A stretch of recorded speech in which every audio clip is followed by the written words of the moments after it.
EPA administrator visited East Palestine, Ohio to assess the hazardous Norfolk Southern Train derailment that happened now nearly 2 weeks ago. You know, people living and working in that small community say the visit is overdue as health and safety concerns remain high tonight and the impacts of the crisis are still unknown. The EPA is still screening homes in that area, testing air and water quality. Our Washington, D.C. correspondent Rachel Knapp is following the developments on the U.S. EPA director's visit. She's got the latest tonight from Washington, D.C. Good evening, Rachel.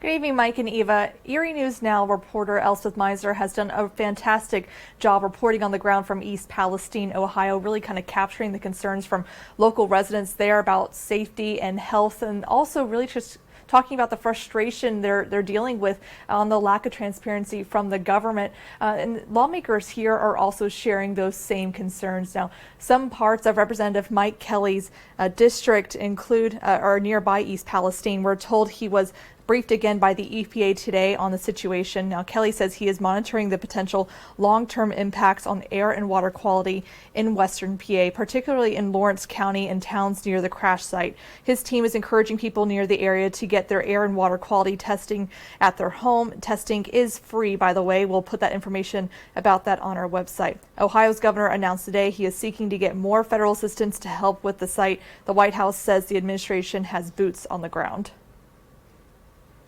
There is a multi-agency response to what is occurring in East Palestine, and we take this very seriously. We are going to be committed to making sure that the safety and the health of the community is addressed. And as you just heard me say, the EPA administrator is on the ground currently, and the president has been in regular touch with the governor.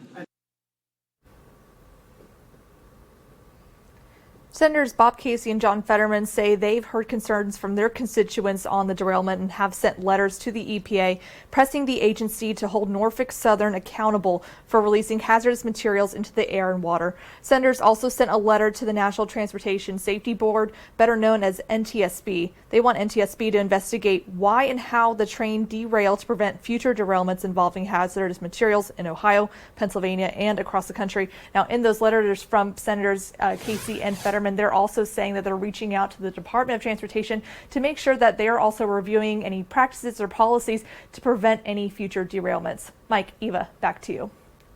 Rachel.